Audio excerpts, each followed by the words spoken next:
Asdeqa, salam alaikum, bonjour ou bonsoir les amis. J'espère que vous allez bien partout où vous vous trouvez. En tout cas, c'est ce que je vous souhaite. Et pour le meilleur de toutes les situations et de toutes les circonstances, bien sûr. Bienvenue sur votre chaîne Bled Maghribia, qui attend comme toujours vos encouragements parce qu'ils nous font beaucoup de bien et dont nous avons bien sûr bien besoin. Merci pour vos précieux conseils, pour vos gentils commentaires, ainsi que pour vos compliments. Mais abonnez-vous, abonnez-vous pour rester tout simplement très informé des dernières nouvelles de votre chaîne. En quelque sorte, soyez toujours branchés avec nous. الأصدقاء نتمنى تكونوا بخير وعلى خير أينما كنتم. أهلا وسهلا بكم ومرحبا بكم في قناتكم. Cette séquence vidéo revient sur cette douce France qui adore jouer au jeu des intérêts. En effet, cette chère France est bien consciente du droit légitime du Maroc à parachever son intégrité territoriale. Pourtant, sur ce dossier, cette France, cette même France, est encore à la traîne des pieds en quelque sorte. Mais cela ne saurait durer. À travers cette séquence, si vous le voulez bien, il vous est fait une brève petite revue de presse tirée de ce quotidien As-Sabah.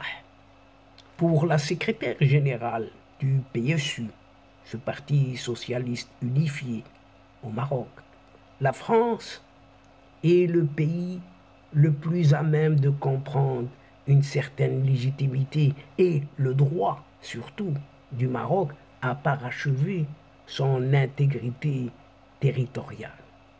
Et il en reste beaucoup à faire.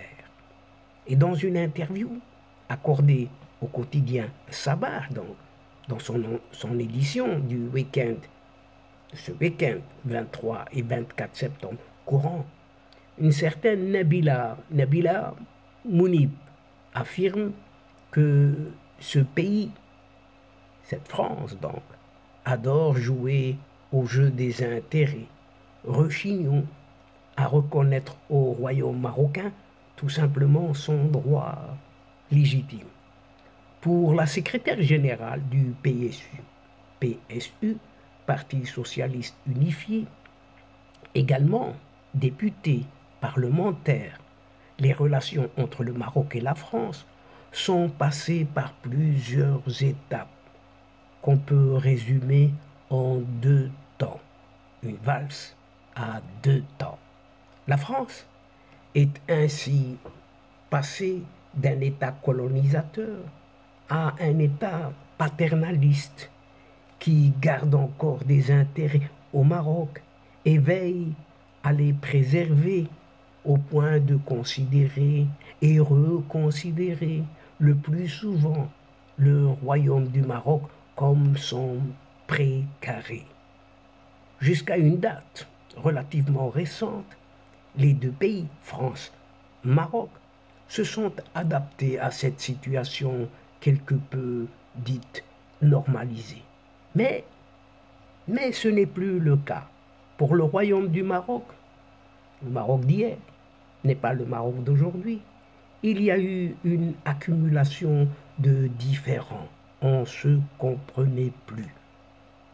Les différends, le premier, porte sur son intégrité territoriale. Et il y a de quoi. La position de la France sur la question du Sahara est caduque par rapport à plusieurs autres pays occidentaux, y compris ses voisins immédiats. Il faut aussi mentionner la crise des visas et des affaires dans lesquelles le Maroc estime que la France a agi avec arrogance jusqu'à insulter certaines institutions marocaines, si ce n'est des hautes sphères. Il y a eu aussi cette affaire dite Pegasus, ce fameux logiciel d'espionnage israélien, dans lequel les médias français ont joué, mais vraiment un sale coup, si ce n'est un sale rôle qu'aurait joué au Maroc.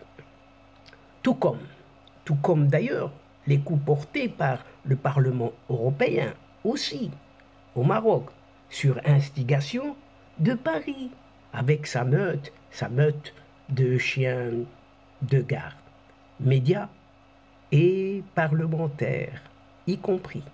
Cela dit, dans les relations du Maroc avec la France, le Sahara reste la question centrale, si ce n'est primordiale.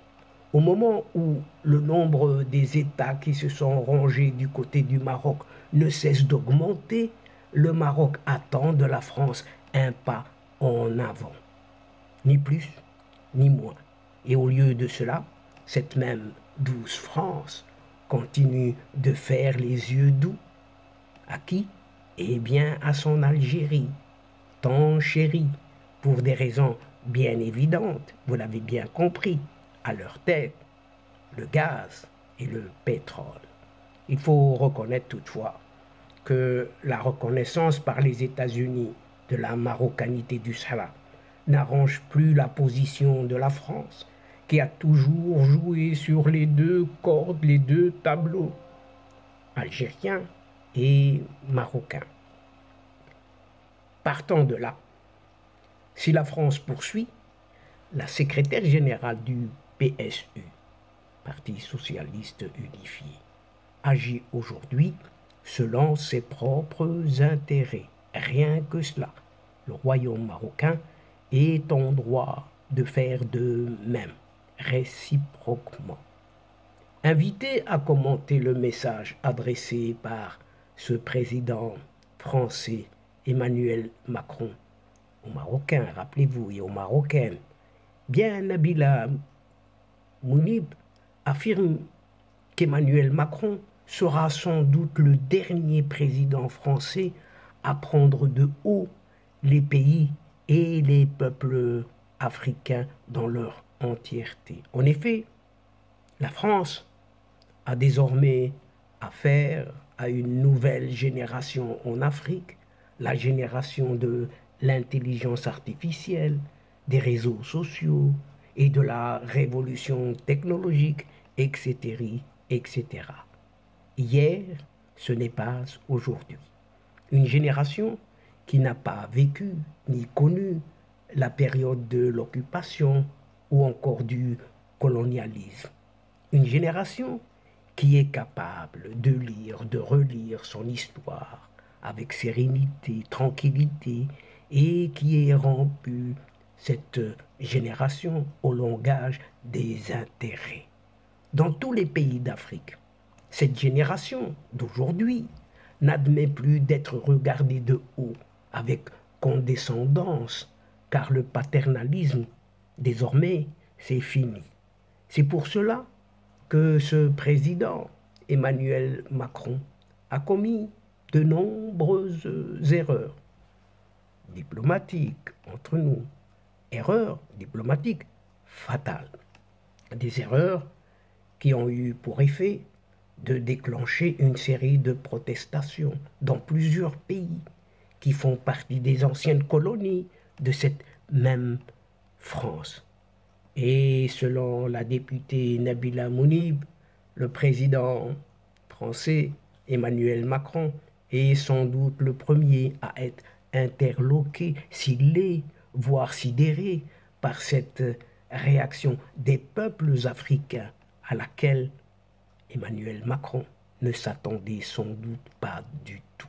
Il faut dire, conclut la secrétaire générale du PSU, que face à un Maroc fort de sa présence dans une multitude de pays africains, de son niveau de développement, de la diversification de ses partenaires étrangers, mais aussi des multiples opportunités qu'offre la mise en œuvre de la nouvelle charte de l'investissement, la France sera amenée un jour ou l'autre, certainement, à revoir ses calculs dans sa relation avec le royaume du Maroc.